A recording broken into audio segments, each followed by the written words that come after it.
ताना कासिम, मैं सिर्फ आपसे एक सवाल पूछता हूं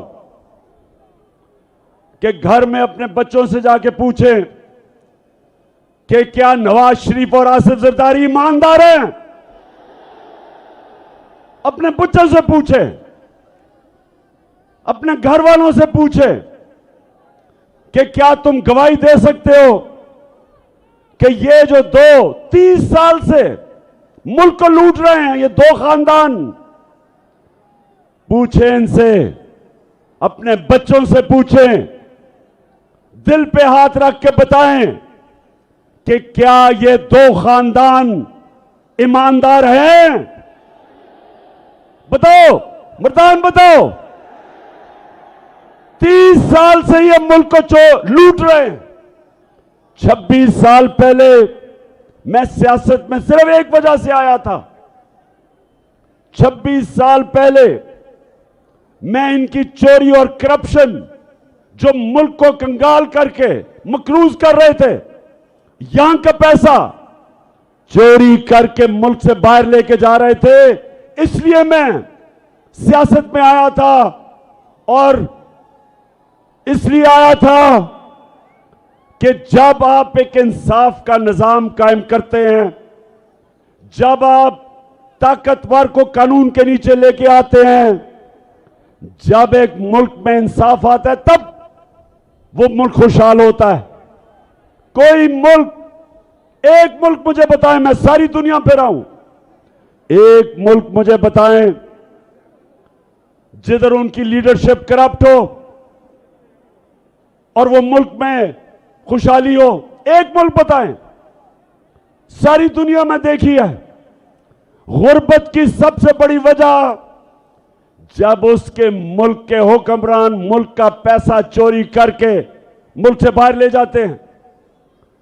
तो मौलाना कासिम, आज मैं इन सब के सामने खड़ा होकर कह रहा हूं कि अगर आप समझते हैं, जिनके लिए, जिस कोलिशन में आप खड़े हैं, अगर आप वो ये समझते हैं कि ये नवाज शरीफ और इसका खानदान और जरदारी उसका खानदान, अगर ये ईमानदार हैं, तो मैं आज आप सबको कहता हूं कि उसको वोट दे दो।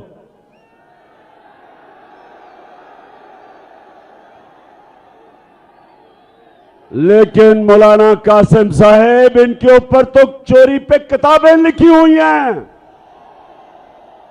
इनके ऊपर तो बीबीसी ने 2 फिल्में बनाई हुई हैं इन दोनों की चोरी पे। इनके ऊपर किताबें हैं इनकी चोरी की। मौलाना कासिम, मुझे जवाब दो, मेरे ऊपर हर रोज नई एफआईआर कटती है, हर रोज मैं अदालत में जाता हूं, हर रोज मैं जमानत लेता हूं। मौलाना कासिम, मुझे बताएं, मैं क्यों लंदन नहीं भाग जाता?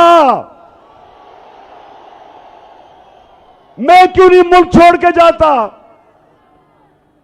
मैं अदालत में भी इनका मुकाबला करता हूं, इन चोरों का, और मैं जमीन पे जाके अपनी कौम को जगाता हूं, अपनी कौम को बताता हूं कि मेरी कौम का कोई मुस्तकबिल नहीं, किसी कौम का भी कोई मुस्तकबिल नहीं जिसके ऊपर चोर मुसल्लत हो, जिनके ऊपर अरबों रुपए के केसेस हो। तो मुझे मौलाना कासिम, आप सुना अच्छे आदमी हैं, मुझे बताएं, आपका ज़मीर इजाजत देते हैं आपको इन चोरों के साथ खड़े होना? कैसे आप अपने अल्लाह के सामने खड़े होंगे? क्योंकि अल्लाह ने तो वाज़ेह तौर पे आपको हुक्म दिया है अमर बिल मारूफ का।